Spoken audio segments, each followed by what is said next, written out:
Bill had gone from sharing office space with Howard Marks Advertising to first having one floor and then two floors of a building on Madison Avenue, plus a Los Angeles office. He had people developing film projects and dozens more people on the payroll. I had no idea what they all did. He had a huge luxury apartment near St. Patrick's Cathedral that he'd spent a fortune decorating, but that he rented rather than owned. He was now making such bad decisions that I often followed up on meetings he had on our behalf. What did he agree to, I'd ask. Then I'd have to nullify things. It was clearly the drugs. Eventually, his drug habit became so all-encompassing that he could no longer go to the office. He was home freebasing, holed up with a pipe. When things change incrementally, sometimes you don't realize how far you've gotten from where you started. That's basically what happened with Bill.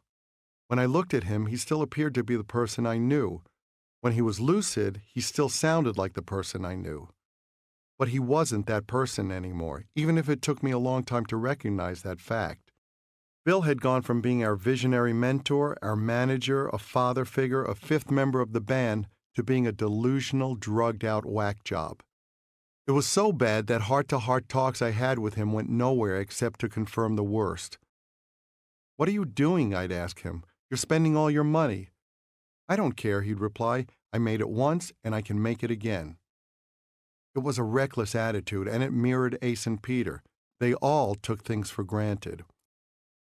Watching all these guys go down the tubes with drugs or booze, seeing their demise, I realized that it's all a question of what people do with the freedom that success affords. There were times when Gene wanted to have company in his stance of, "We don't drink or take drugs," but that wasn't my stance.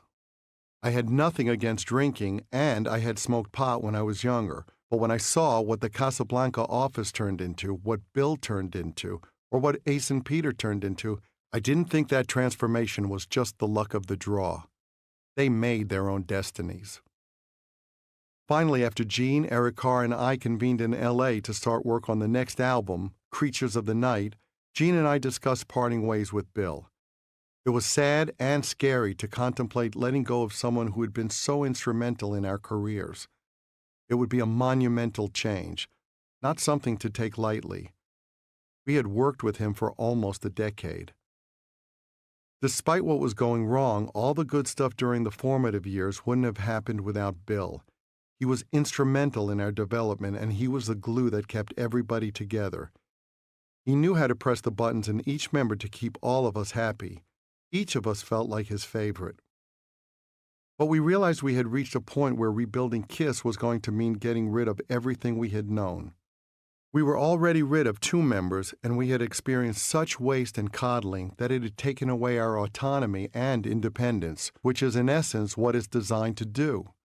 Bill's system had catered to our needs, but cut us off from reality. It was life in a bubble, and it was killing us. I even suggested we take our makeup off to make a complete break with the past. In the end, Gene didn't want to take off the makeup, but we did decide that Bill had to go. We called him from L.A. "Bill, we're going to fly to New York to meet you." I always believed you owed it to yourself and the other person to look that person in the eye at the end of a relationship, whether it was a business relationship or a romantic relationship.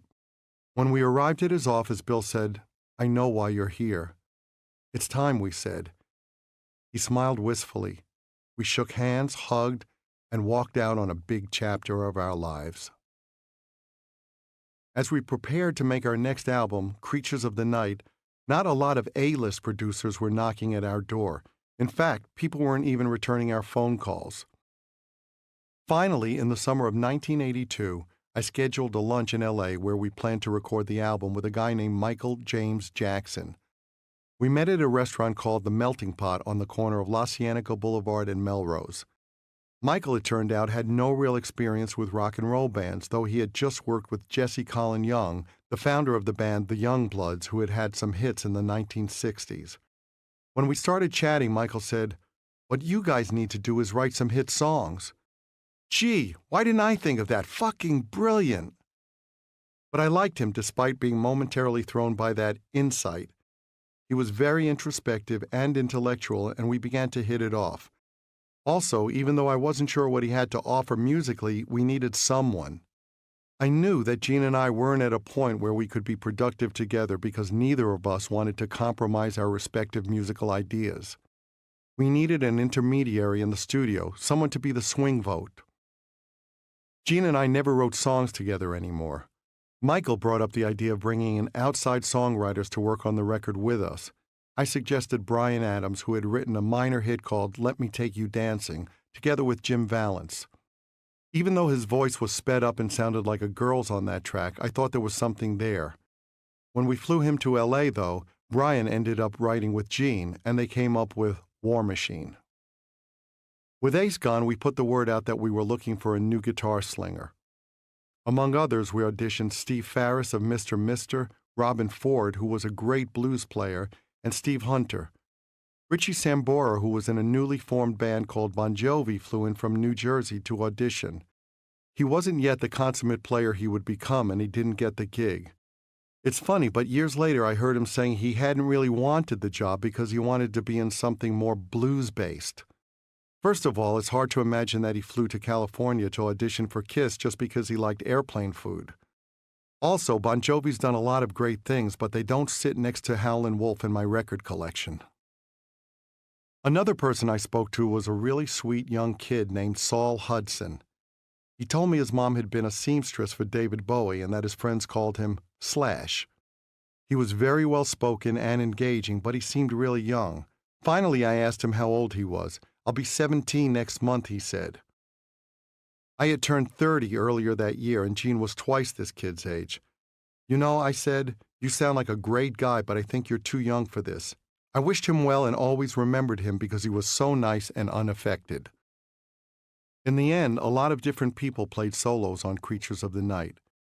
It was a way to try people out and to see who might fit the feel of a given track.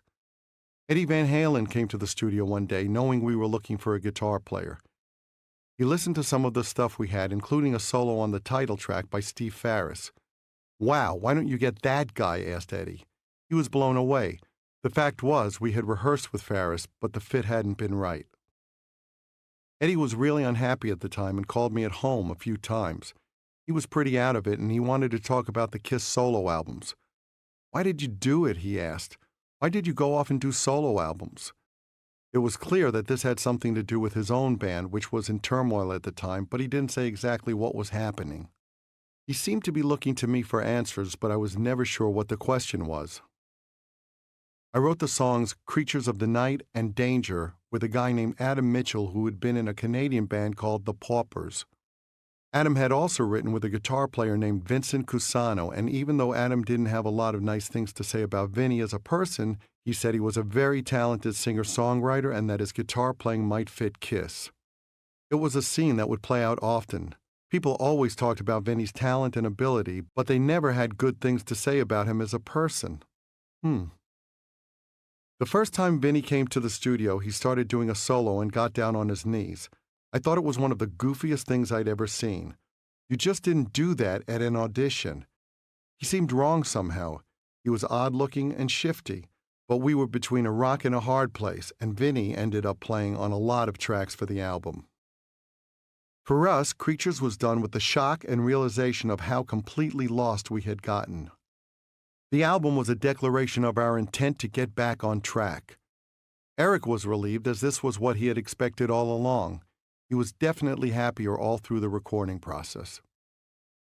One afternoon, a carload of little kids and what I presumed was one of their dads showed up at the studio, and Gene ushered them into the room where we recorded. They gathered around a microphone. They were there to sing background vocals on a song. What the hell? Gene, it turned out, had made a deal with a Hollywood producer. If the guy could send his kids and their friends to sing background vocals on a Kiss song, Gene would get some brownie points for some acting work out of the guy. Are you fucking kidding me? I was furious, and not just because Gene hadn't asked in advance for my okay. He was whoring us out and compromising our album for his own benefit. It offended me that he tried to get acting roles in that way. I had been studying acting long before he had the idea to get into movies. In fact, he had told me he had no interest in acting. To me, the path was obvious. You studied acting and then auditioned for parts. That was the right way to go about it. Gene didn't see it that way. He just went out and brown-nosed his way in. If you walk behind an elephant, you end up cleaning up the shit.